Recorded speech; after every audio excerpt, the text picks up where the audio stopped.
कहाँ चले गए? चिंटू, प्लीज बाहर आ जाओ। तारा,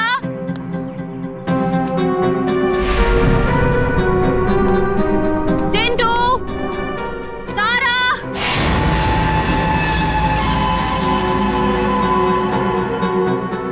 चलो यार, भूख लग रही है। तारा, देखो एसीपी सर बहुत डांटेंगे। चिंटू,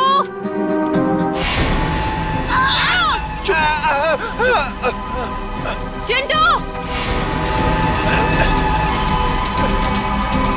निकल यहाँ से जल्दी। चिंटू,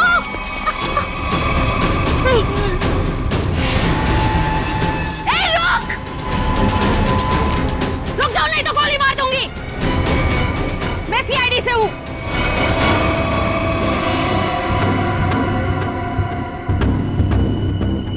छोड़ दो बच्चों को, नीचे उतारो, नीचे उतार। छोड़ दे। दीदी! ए, रुक! निकल जल्दी। रुक जाओ, चिंटू।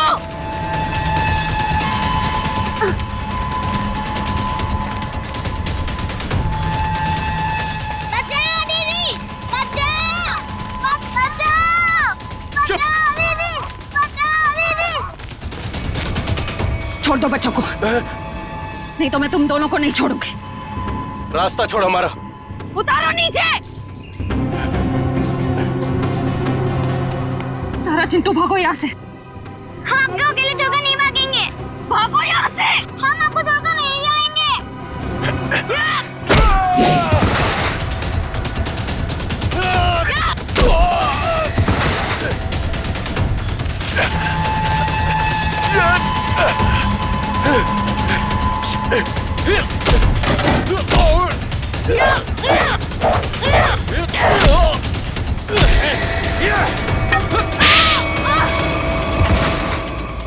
छोड़ उसको, चल यहाँ से। हाँ,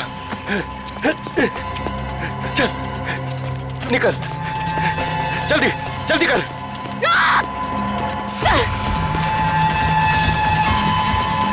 जल्दी। बचाओ दीदी।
Bye bye.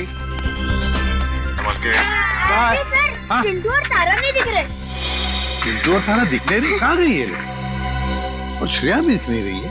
सर, हाँ? श्रेया मैम जंगल में बॉल ढूंढने के लिए गई हैं, लेकिन अब कहीं नजर नहीं आ रही। इतनी देर तक? काम करते हैं, जंगल में घुसते हैं। हाँ?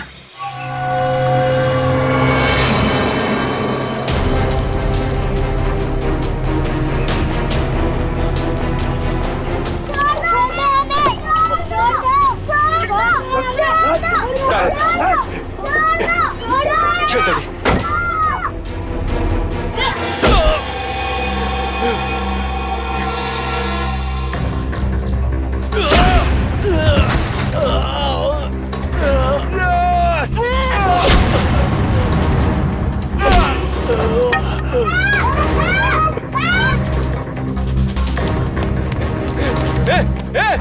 बैग बैग क्या कर रही है?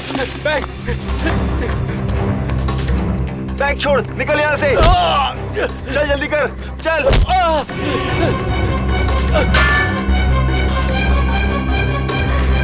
जल्दी चल, चल।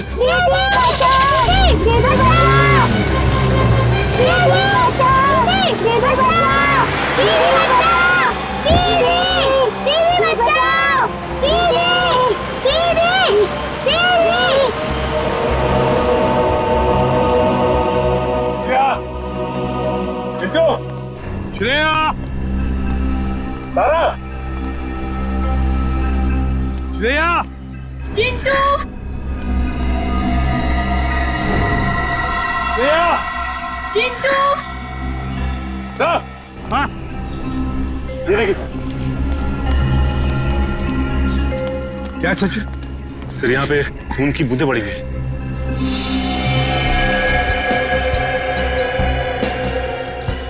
सर कहीं श्रेया मैम को कुछ हो तो नहीं गया? कुछ नहीं होगा श्रेया को, सीआईडी ऑफिसर है वो। देखते ये खून की बूंदें हमें कहां तक ले जाती है।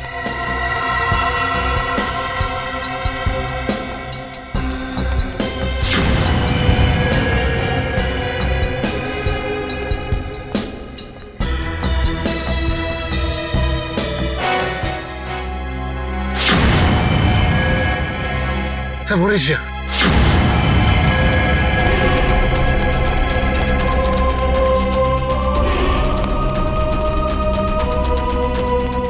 मैम, तुम श्रेया, श्रेया,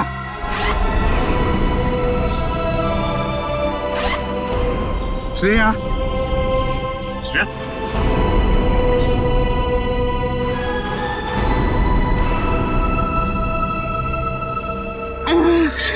सर क्या हुआ? किसने किया ये? क्या हुआ? ब्रीफकेस। ब्रीफकेस? हाँ सर, कौन सी ब्रीफकेस? वो ब्रीफकेस उधर। सचिन देखो जरा, जा। श्रेया किसने किया ये? बच्चे कहाँ हैं? कहाँ है बच्चे? सर वो सर तारा और चिंटू को दो गुंडे उठाकर लेकर गए थे। तुमने देखा उनको? चेहरे देखे उनके? नहीं सर, उन्होंने मास्क पहने हुए थे।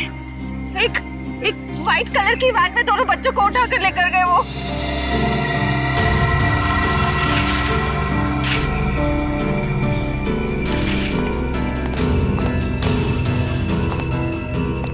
अच्छा वैन का नंबर तो देखा है? नहीं सर, नंबर प्लेट नहीं थी, मगर राइट साइड की टेल लाइट टूटी हुई थी सर। रेड रंग की van, right side tail light टूटी हुई थी ना। इशिता जल्दी से सारे चेक नाइट तुलना को फोन करो और इस गाड़ी के बारे में बताओ, सब कुछ डिटेल में बताओ जल्दी। हाँ सर मैं दोनों बच्चों को बचा नहीं पाई।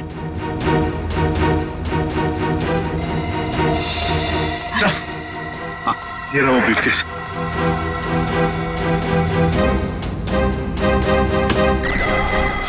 माय गॉड,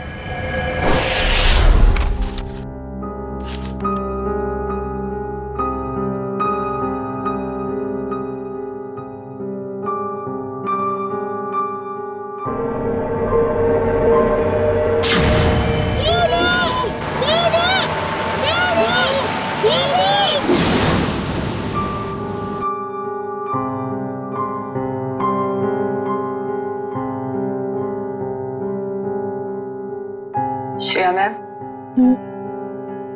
कुछ दिन सेहत का ध्यान रखिएगा। सर पर भी काफी जख्म आया है। ये जख्म तो भर जाएंगे तेरे। बच्चों को भी गुंडों से बचा नहीं पाए। इस बोझ को मैं कभी झेल नहीं पाऊंगी। श्रेया,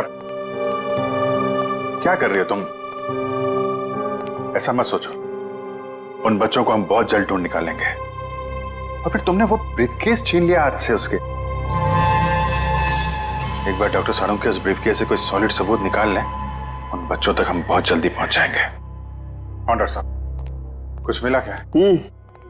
किसी औरत का हाथ है, हाथ पर मेहंदी लगी हुई है और नाखूनों पर नेल पॉलिश। डॉक्टर साहब ये सब हमें पहले से पता है, कोई खास डिस्कवरी हो तो बताइए। हाँ है ना, लगता है इस औरत ने हाल फिलहाल में ही मेहंदी लगाई है, क्योंकि मेहंदी का रंग बहुत गाढ़ा है।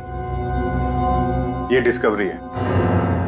अरे ये सब पहले से पता है सर, कुछ और अभी नहीं पता लग सकता यार, मजाक है क्या सब कुछ यार? पहले इस हाथ को लेबोरेटरी में भेजो, फॉरेंसिक लैब में, वहां पर डीएनए टेस्टिंग होने दो, उसके बाद पता लगेगा ना यार। बहरहाल फिलहाल तुम इतना तो पता लगा सकते हो कि जहां से हाथ मिला है वहां पर कोई शादी ब्याह हुआ है क्या? ये पता लगाने के लिए मैं वंश को पहले ही भेज चुका हूँ। वेरी गुड, बहुत अच्छा किया। तो अभी मैं भी चलता हूं, और हाँ, अगले 12 घंटे तक मेरी लैब में कोई मुझसे कुछ पूछने के लिए नहीं आएगा, अंडरस्टैंड? ठीक है सर, नहीं पूछेंगे। जब तारिका जी है तो आपसे क्यों पूछें? ये डॉक्टर साहब कमाल है, गुस्सा बस नाक पे रखता है इनके।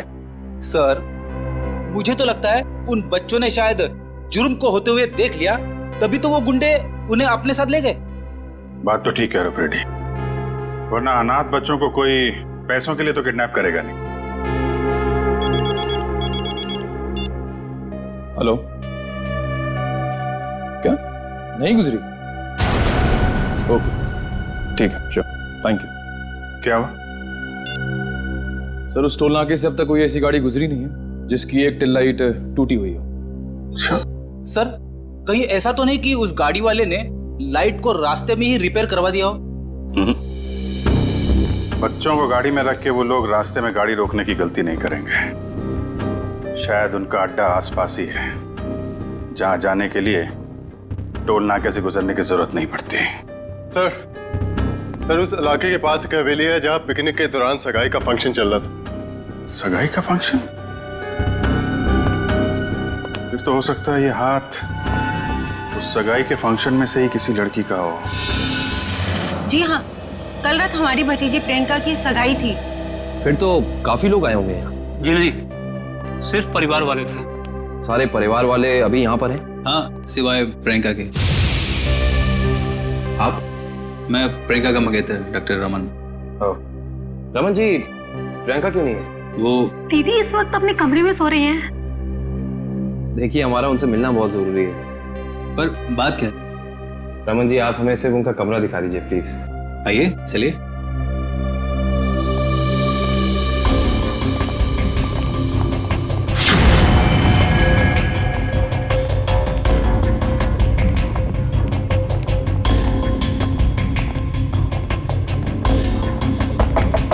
प्रियंका, प्रियंका, उठो, प्रियंका।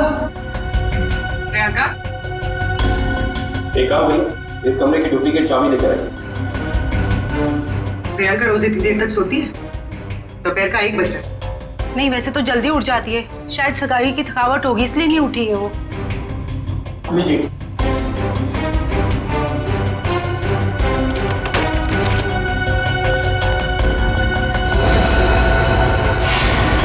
प्रियंका, प्रियंका, प्रियंका का हाथ कहाँ गया? प्रियंका, प्लीज प्लीज प्लीज आप हाथ चलिए, sir please. Sir, she is dead. जिस बात का शक था वही हुआ।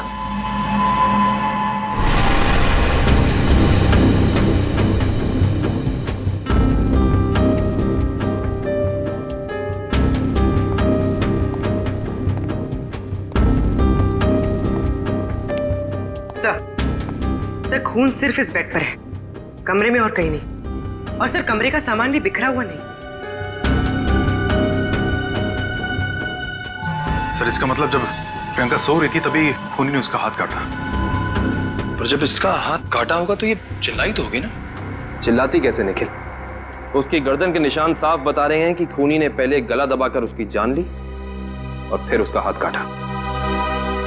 पर अगर खूनी ने प्रियंका को मार ही डाला था, फिर उसका हाथ क्यों काटा और हाथ काट के उसे ब्रीफकेस में क्यों लेके जा रहा था? एक काम करते, इस कमरे की सही से तलाशी लेते।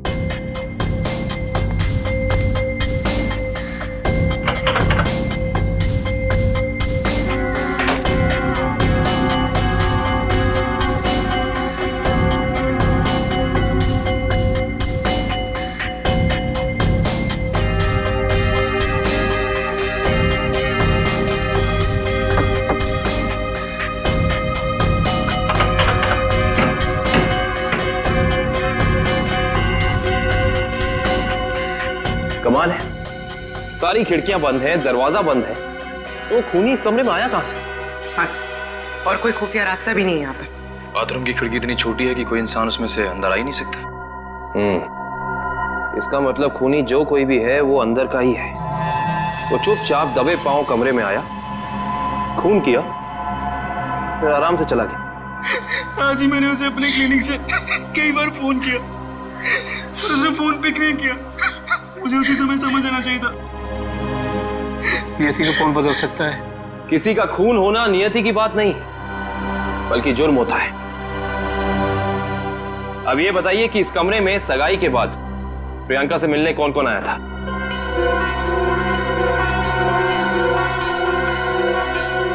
सबकी जबान पे तो ताला लग गया। इस ताले को खोलने का तरीका है हमारे पास। इस कमरे के बाहर जो सीसीटीवी कैमरा लगा है, उसकी फुटेज हमें बताएगी कि इस कमरे में कौन कौन आया और कौन कौन गया।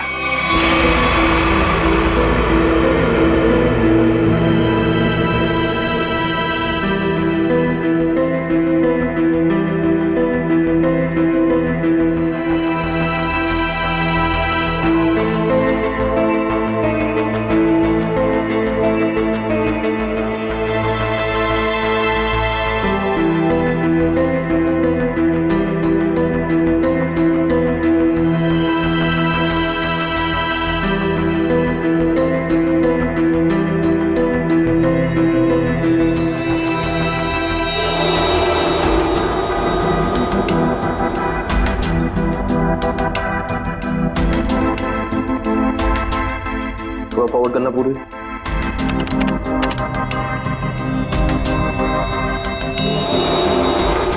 पॉज करना। ये आदमी प्रियंका के कमरे में बहुत सारा गिफ्ट लेके गया, लेकिन 1 मिनट में वापस आ गया। हाँ, निखिल एक काम करो, घर वालों को अंदर लेकर आओ। अब लोग प्लीज थोड़ा अंदर आइए।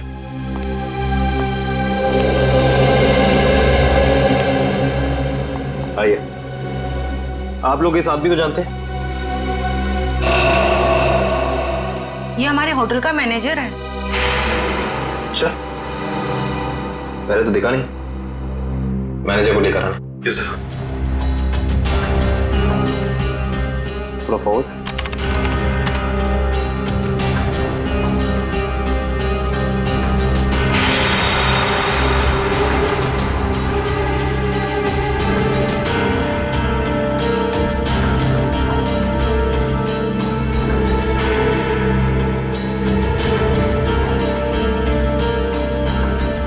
वो भी थोड़ा फॉरवर्ड कर।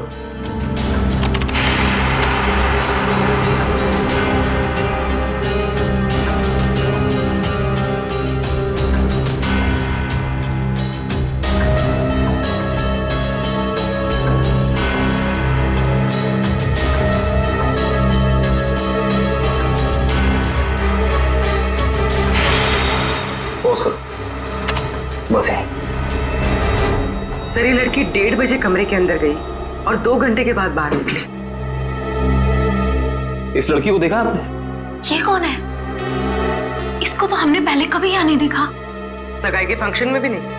जी नहीं, हमने कभी नहीं देखा इसे। हाँ, लेकिन यहाँ के वॉचमैन ने तो जरूर देखा होगा। निखिल, वॉचमैन को बुला कर लाना।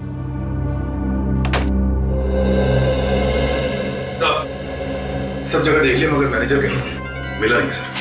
मिला नहीं? सुबह तो यही था, शायद मार्केट गया होगा सब्जी लेने के लिए।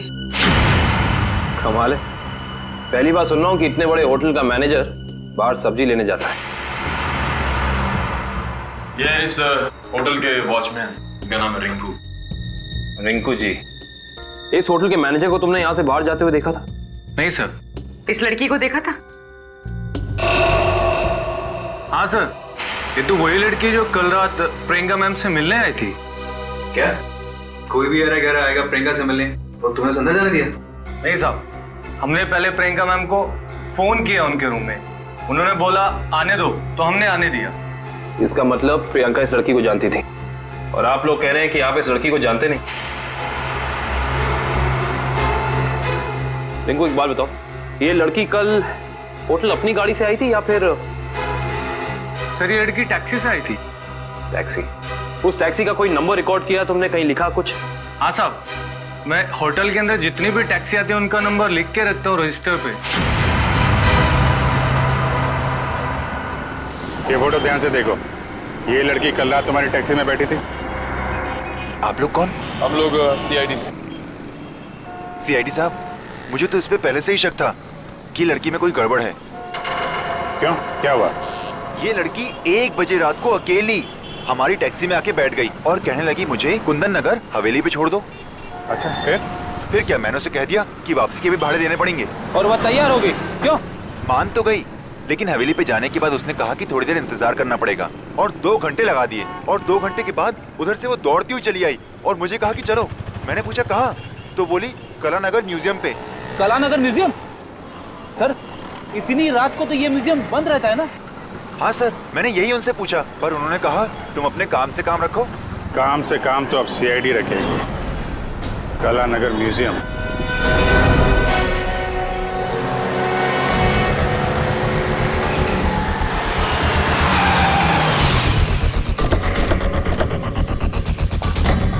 टोल नाके से पहले यही वो घना जंगल है जहाँ पे वैन छिपाई जा सकती है। हाँ सचिन, वैन यहीं कहीं होनी चाहिए, चेक करना पड़ेगा।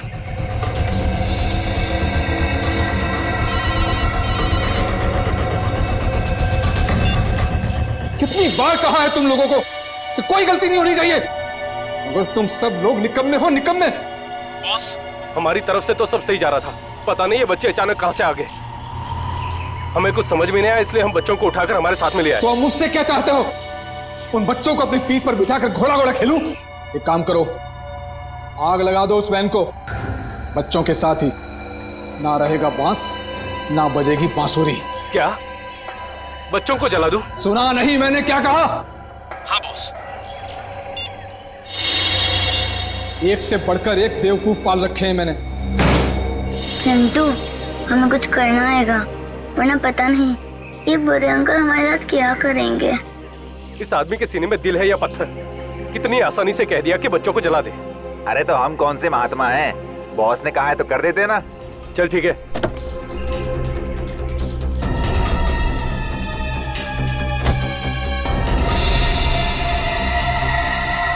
ए जल्दी करना। अरे रुकना, हलवा है क्या? कर रहा हूँ ना। ये ले पकड़। चल जल्दी से डाल।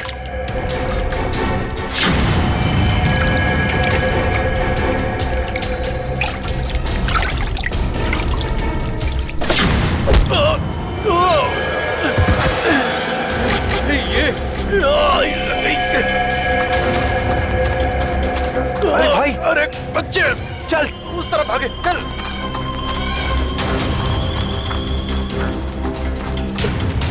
जल्दी कर, कहाँ गए? जा उधर देख।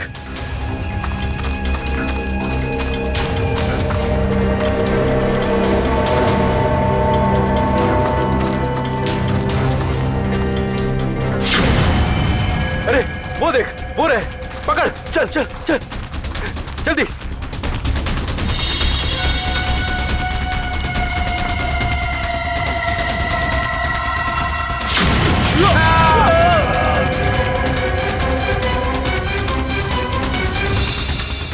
पूरे हाँ, चल चल।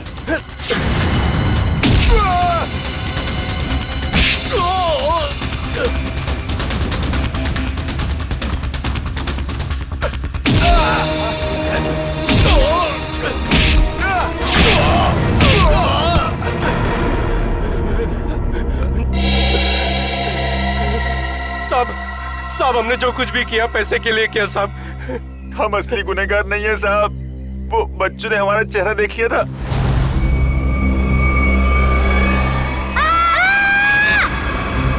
इसलिए हम उन्हें अपने साथ उठा लाए। कौन असली गुनहगार? बोल, नाम बता उसका। हमने उसका चेहरा नहीं देखा साहब, क्योंकि वो गाड़ी में आया था और पैसे देके चला गया साहब। गाड़ी में आया था तो उसका गाड़ी नंबर, मोबाइल नंबर, घर का नंबर कुछ तो याद होगा।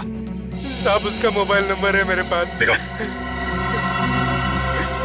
जल्दी निकाल। देता हूँ साहब, ये वाला सर।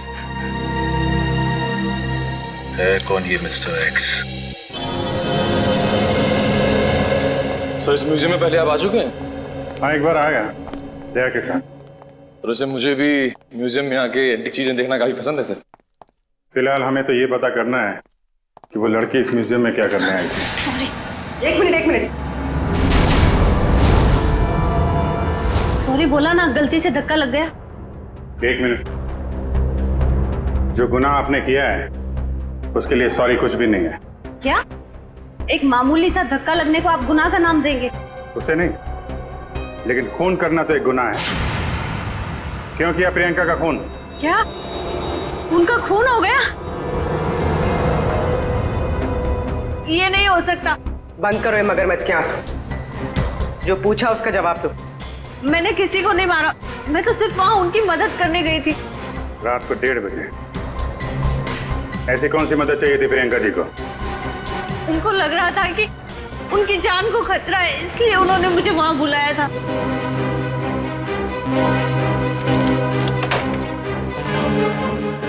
थैंक गॉड तुम आ गई। मगर हुआ क्या? इतनी रात गए बुलाए, क्या हुआ? कुछ तो बताओ, क्या हुआ? तुम इतनी टेंस क्यों नजर आ रही हो? मेरी जान को खतरा है। क्या? मगर किससे? ये सब बातें करने का बिल्कुल वक्त नहीं है। ये बताओ, जो सामान मैंने तुमसे मंगवाया था तुम लेकर आई हो, अब फटाफट मेरे लेफ्ट हैंड का प्रिंट ले लो। Do it fast.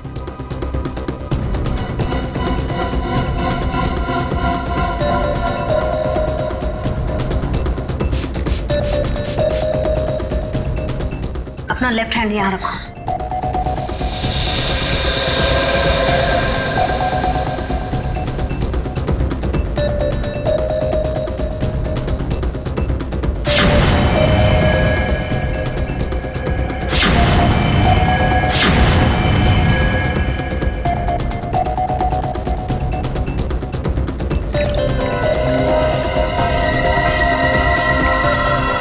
देखो, अभी तक तुमने मेरी बहुत मदद की है। मेरा एक और काम कर दोगी प्लीज? काला नगर के म्यूजियम में जाके ये हैंडप्रिंट और अंगूठी मिस्टर सुमेश को जाकर दे देना प्लीज। पर ये सब क्यों? ये सब मैं तुम्हें अभी नहीं बता सकती। तुम अभी जाकर म्यूजियम में मिस्टर सुमेश को मिलोगी। जी राजकुमारी जी। और सुनो, काम हो जाने के बाद ये अंगूठी मेरे सिवाय किसी को मत देना। अगर मुझे कुछ हो जाए तब भी नहीं, ओके?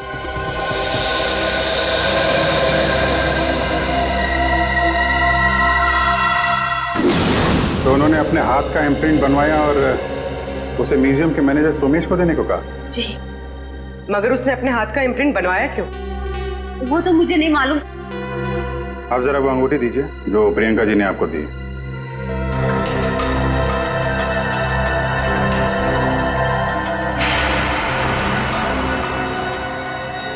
ये तो काफी अनमोल लगती है। सर ये अंगूठी, वो कटा हुआ हाथ, ये म्यूजियम, सर कुछ समझ में नहीं आ रहा है। इसका जवाब तो अभी ये मैनेजर सोमेश जी देंगे। ये बहुत प्रसिद्ध और पुरानी पेंटिंग है। राजा रवि प्रताप ने इसे बनवाया था। इस तरह की कलाकारी करने का उसे बहुत शौक था। Mister Somesh. Yes. CID. CID? क्या बात है सर? जरा इधर आइए, आपसे कुछ बात करनी थी। कीजिए ना सर, मुझसे कोई गलती हुई क्या? नहीं, वो बात नहीं है। आप जरा ये अंगूठी देखिए, इसे पहचानते हैं? जी हाँ, ये राजकुमारी प्रियंका जी की अंगूठी है। आपके पास कैसे आई? ये हमें रागनी ने दी है। अभी गई है ना म्यूजियम से बाहर, वो ये अंगूठी और राजकुमारी के हाथों का इम्प्रिंट लेके आई थी, है ना? जी हाँ, इस म्यूजियम में काफी सारे राजघरानों के जो यहाँ के ट्रस्टीज हैं उनके पर्सनल लॉकर्स हैं। जब कभी खास एग्जीबिशन होता है तभी हमारे लॉकर में रखे हुए पुश्तानी हीरे जेवरात हम उसमें पेश करते हैं। लेकिन लॉकर्स खोलने के लिए लॉकर्स के मालिक को आना पड़ता होगा ना यहाँ पे? जी नहीं, ये जरूरी नहीं। कभी कभी मालिक अपने खास आदमी को भेजकर लॉकर खुलवाते हैं, क्योंकि यहाँ फुल सिक्योरिटी है और हर एंटीक रजिस्टर है। I see। हम वो प्रियंका जी का लॉकर देख सकते हैं? क्यों नहीं, आइए।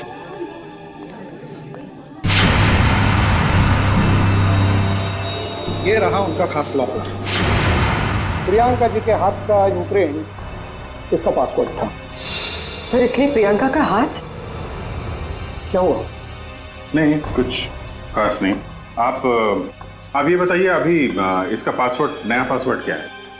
सॉरी सर, ये तो कॉन्फिडेंशियल है, मैं नहीं बता सकता। ये आपको बताना पड़ेगा क्योंकि प्रियंका का खून हो गया है। और? जी हाँ। और खूनी तक पहुंचने के लिए हमारा ये जानना बहुत जरूरी है कि इस लॉकर में क्या है और प्रियंका ने अपना पासवर्ड जल्दबाजी में क्यों बदला। प्लीज। आपके पास जो अंगूठी है यही नया पासवर्ड है। अंगूठी? ये पासवर्ड है? जी हाँ। अब जरा ये लॉकर खोलिए।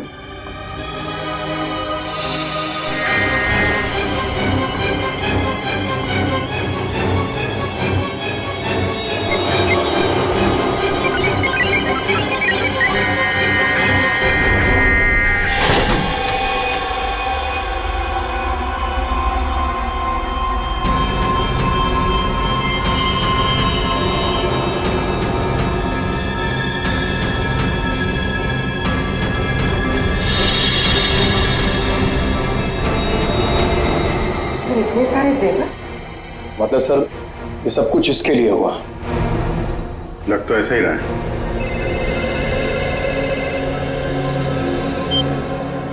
हाँ बताओ। गुंडों के पास से जो नंबर मिला था वो कुंदनपुर के होटल के मैनेजर का है? Very good very good. नहीं मिलते हैं उससे मिलते हैं।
चलो अच्छा हुआ घर भी पहुंच गया।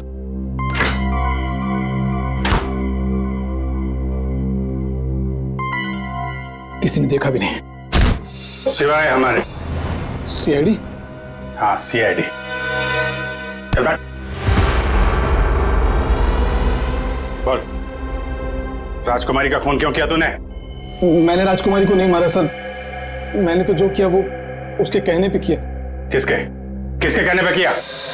पता नहीं सर, मुझे तो एक पर्ची मिली थी, उस पे लिखा था कि मैं राजकुमारी के कमरे की खिड़की खुली छोड़ दूं। अच्छा, ताकि खूनी कमरे के अंदर जाए, राजकुमारी का खून करे और खिड़की के बाहर से खिड़की बंद ऑटोमेटिक, किसी को पता भी नहीं चलेगा। जी। अच्छा, उसने तुझे पर्ची दी और तूने काम कर दिया। असली बात बता, क्यों किया तूने? सर वो उसने मुझे धमकी दी थी कि अगर मैंने उसकी मदद नहीं की तो मेरे अतीत के बारे में सबको बता देगा कि मैं जेल गया था। अच्छा, जेल जाके भी सुधरा नहीं है? पर्ची कहाँ है? सर वो तो मैंने फाड़ के फेंक दी। फाड़ के फेंक दी? वो तो फाड़नी ही थी। तुझे एक पर्ची पे धमकी दे दी, तूने इतना बड़ा काम कर दिया, ये हो नहीं सकता। असली बात बता, क्यों किया तूने ये सब? बता। देखिए सर, मैं सच कह रहा हूँ, मुझे कुछ नहीं पता सर। ये ऐसे नहीं मानेगा इसको तो मैं। नहीं, रुको। तुम लोग जरा बाहर जाओ, मैं संभालता हूँ इसको। सर बाहर बहुत पब्लिक है, कहीं बाहर ले चलो। बाहर काम मैं संभाल लूंगा। चल जा।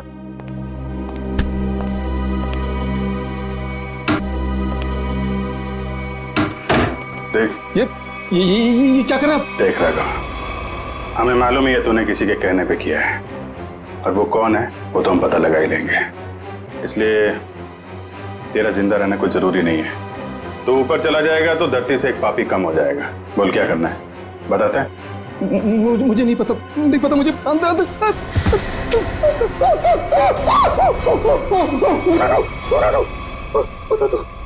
बोल।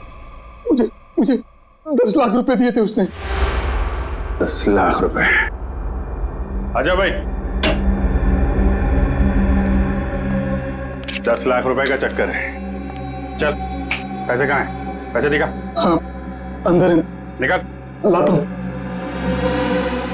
सर, नुस्खा काम आ गया।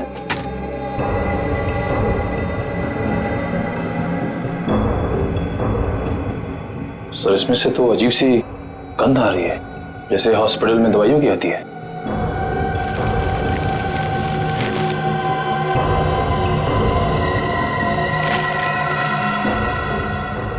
मुल्क में से नहीं है, अखबार में से आ रही है। एक मिनट सर, इस पे कुछ नंबर लिखा हुआ है। 82184। तो घर का एड्रेस लिखा है, दवाई की स्मेल और ये घर का एड्रेस। अब समझ में आया वो पर्ची दी किसने थी। कितनी बार उसे समझाया कि हमारा अभी मिलना ठीक नहीं है, लेकिन फिर भी पता नहीं वो क्यों मुझसे मिलना चाहता है।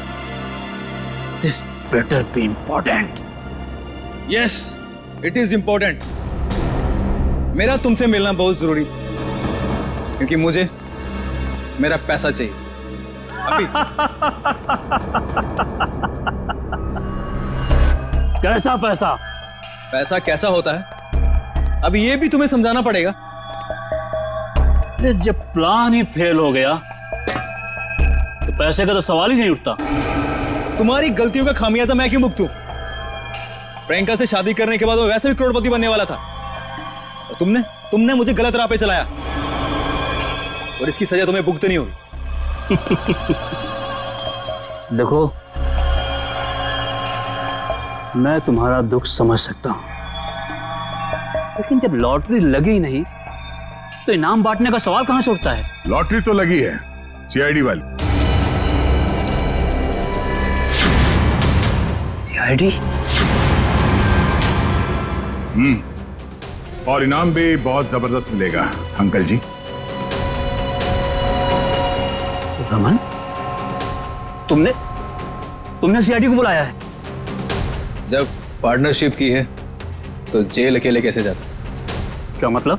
मतलब मैं समझाता हूं। जब हमें होटल के मैनेजर के घर से न्यूज़पेपर में इस डॉक्टर के क्लिनिक का एड्रेस मिला तो हम समझ गए थे कि प्रियंका के मर्डर में पहला मोहरा ये डॉक्टर है। मगर हमें पता चल गया था कि इस डॉक्टर में इतनी हिम्मत नहीं कि किसी का खून कर सके। तब हमने एक प्लान बनाया।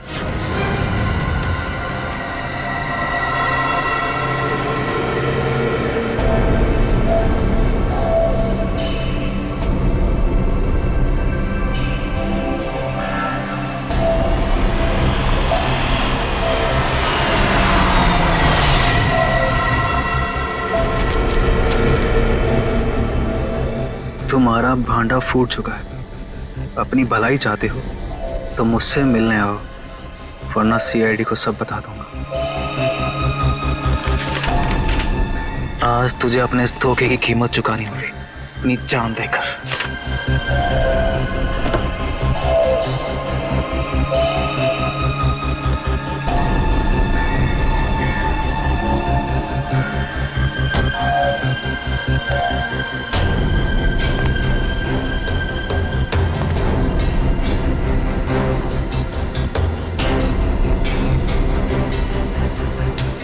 कहाँ हो तुम? अब चूहे की तरह बिल में छिपके क्या बैठ गए हो? लो, मैं आ गया।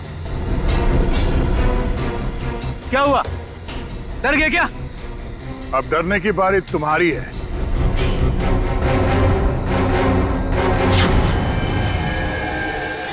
तो रमन, राजकुमारी प्रियंका के होने वाले दूल्हे,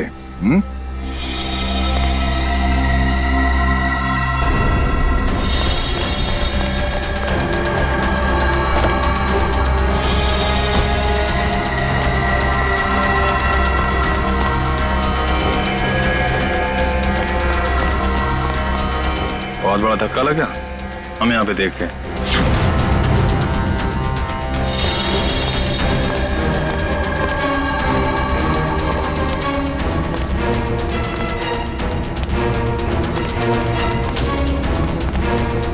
ये चिट्ठी हमने ही भेजी थी। अपनी होने वाली दुल्हन का खून किया तुमने, हिसाब तो देना पड़ेगा।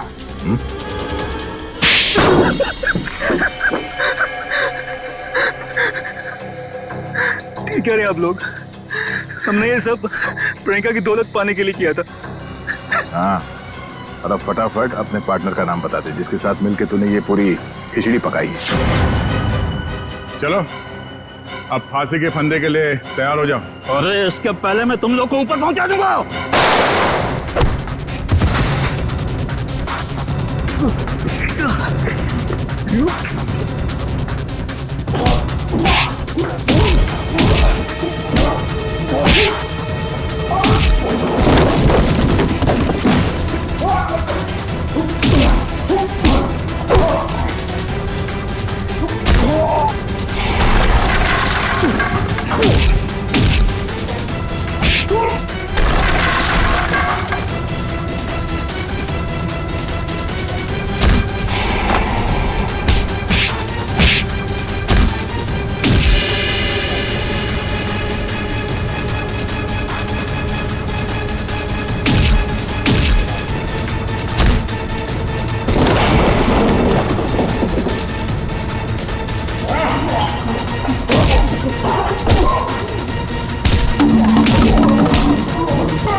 अरे अंकल जी, जेल यहाँ से बहुत दूर है, उम्र भी हो गई है, भाग नहीं पाएंगे।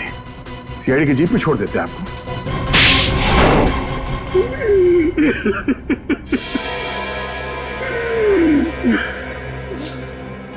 कहने को तो प्रियंका मेरी भतीजी थी, लेकिन भाई साहब की मौत के बाद मैंने ही प्रियंका को पाल पोस कर बड़ा किया, एक बाप का फर्ज निभाया। लेकिन बदले में मुझे क्या मिला? भाई साहब ने अपनी सारी प्रॉपर्टी प्रियंका और उसके होने वाले पति के नाम कर दी थी। इसलिए प्रियंका के होने वाली पति को भी तुमने अपने प्लान में शामिल कर लिया। हाँ, रमन बेवकूफ निकला, वो मेरी बातों में आ गया।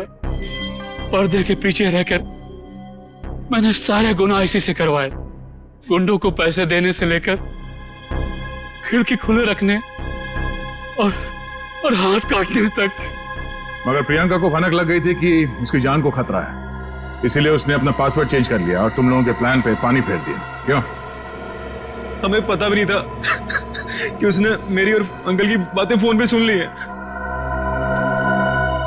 सर, काश प्रियंका ने हमारी मदद ली होती तो उसकी जान बच जाती। वो आई थी मेरे पास ये बताने के लिए कि रमन उसकी जान लेना चाहता है, लेकिन उसे क्या पता था कि इस जुर्म का असली सूत्रधार कौन है। एक बार भी शर्म नहीं आई तुम्हें? अपने स्वार्थ के लिए अपनी भतीजी की जिंदगी उजाड़ दी तुमने। तुम जैसे लोगों के लिए तो फांसी भी कम है।